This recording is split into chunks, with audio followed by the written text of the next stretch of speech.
I'm your host, Daniel Hill. Today on the show, we're going to review the clips that the head of Instagram recently shared on his Ask Me Anything. We're going to discuss answers to questions like, do inactive followers reduce my post reach? And how much should we upload per day? All of that and more on today's episode, but first, here's a quick word from our sponsors. Welcome back. Let's start with the questions about reach. The first one, do you downrank content, especially business accounts, for saying link in bio?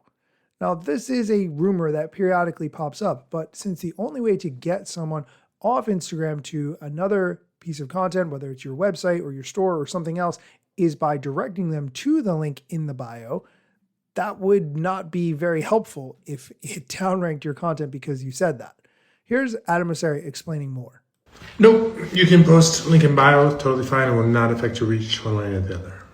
Reach, not affect your reach one way or the other. Okay, so we've busted that myth. Let's go on to the next one. Do inactive followers reduce my post reach?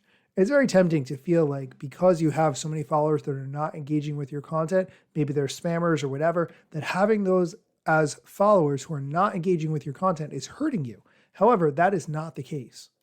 No, they don't, but they don't help your reach either. So they're just sort of noise. So I would focus on obviously trying to engage with people who are active. You're welcome to remove followers who seem to be suspicious or problematic in some way, but it's not going to affect your reach.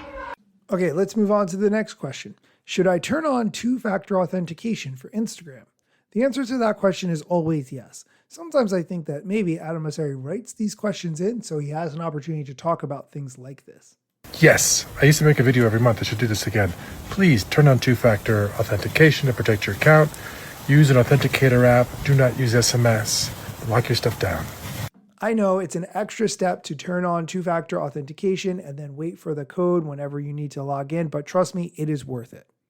Okay, let's do a question about Reels. What metric should I be focused on for my Reels? This is a good question because there are a lot of ones to consider. There's total watch time, which shows the sum of number of seconds that everyone has watched that video. There's average watch time, which gives you an indication of how often, on average, people scrolled away after X number of seconds. There's also number of shares, number of saves, likes, comments. There's a lot of statistics there to worry about and focus on. So this is a very good question. The most important three metrics for Reels are sends per reach, so how many people sent your Reel to a friend over the number of people who saw your Reel, likes per reach, and then just generally watch time, sort of how many seconds the average person watched your Reel for. Those three matter most. Let's go on to the next one. How much should we upload per day? This is a good question. You want to find the line between where it does not become an overwhelming, exhausting burden that you are going to burn out from and never posting. Somewhere in the middle, on some kind of regular cadence that people can expect. But you have to be the judge of your own situation, your own circumstances. Here's Adam's question to the answer. How much should we upload per day?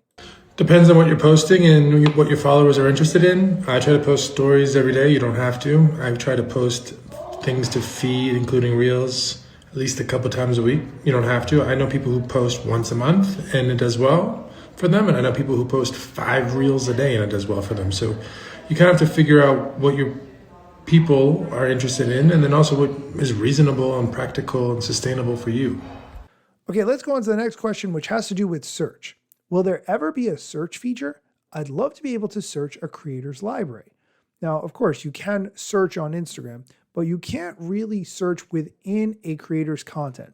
For instance, if you went to my Instagram profile page and you wanted to find all the posts where I mentioned this podcast, for instance, you could not do it. Now, of course, I could create a collection and I could share that collection with you, but that's not something that you individually have the opportunity to search on someone else's profile.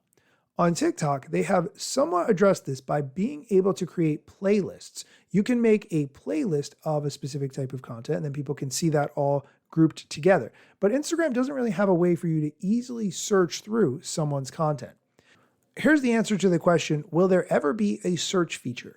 We are working on improving search this year, so you'll be able to search not just for accounts, but for content on Instagram. We do not yet have a search feature on profiles, which I think this is asking for, but that's a good thing to consider. Okay, we're going to take a quick break. When we come back, we're going to talk about the Edits app. If all the features inside the Edits app will exist on Instagram, and should you follow the same people on Threads that you do on Instagram? We'll be right back after a quick word from our sponsor. Welcome back. Continuing with the questions and answers from the head of Instagram, the next one. Do people follow the same creators on Instagram and Threads? I do follow some of the same people on Instagram and Threads, but I notice many people, myself included, post the exact same content to both places. Sometimes I see it on Instagram and sometimes I see it on Threads. So I see the logic of doing that. If you worked very hard on your content, you want to put it everywhere that you possibly can. However, some people use Instagram for graphical content, images, video, etc., and Threads for more text-based content.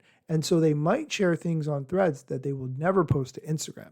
And in that case, I think you absolutely want to follow them on Threads because they're sharing completely different kinds of content.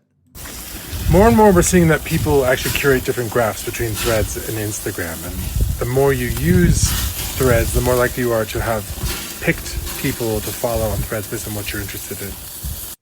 By the way, the audio on these clips is terrible. It sounds like he's making dinner in the background. The next one, will the Edits app tools also exist on Instagram? Or will I need to get the new Edits app to get all of the features? I think you would need the Edits app. Generally speaking, because Edits is its own app, it might be easier for us to start with some new features there.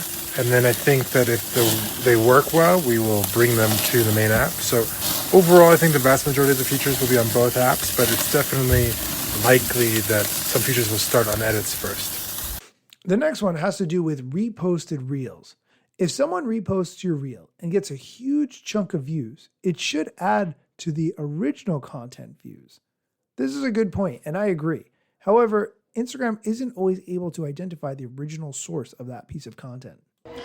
Ideally, yeah. Now, if we're going to recommend a post, we're going to show someone something that from an account they do not follow, we look for if there's the original post from somebody else. And if we find it, we swap it out at the last minute. So it'll just be the original post that actually gets the views. But we don't always know what the original post is, because sometimes when you repost, you make it your own in some way, and you change it. Or sometimes the original post wasn't even posted on Instagram in the first place. So we're looking for more and more ways to make sure as many of the views go back to the original creator as possible. But we don't always know what the original post is or even that it exists.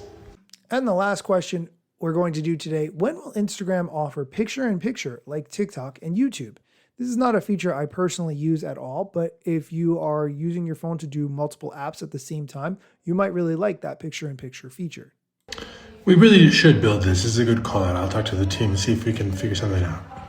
Okay, that is going to do it for today's episode. As always, thank you for listening. And if you can, take a moment, go on Apple Podcasts and leave a review of this show. It would really help others to find it. Be sure to come back next time for more social media news, strategy, and other things that you need to know. Let me tell you a couple things that you should know about me. A product manager but do not have a bachelor's degree, but actually that's factually a fraction of me. Another fraction's posting content irregular and irrationally. Still probably won't get a job at the Gram. They forgot, they don't know, or don't care who I am. That's why you never see me at the parties and events. My lack of followers must make me irrelevant. Don't have a course, a book to sell to make a bag of grand. Not a social media marketer, don't represent any brands. Plain to see, don't have an agency, but I got a lot of spam. Just putting in my work without the glitz and glam. Won't catch me eating fish unless it's shrimp or clam. No six pack, no risk that there's a gym card in my hand. Don't have a full-time job, but I got a lot of plans. Stay plotting, dropping knowledge on TikTok and Instagram.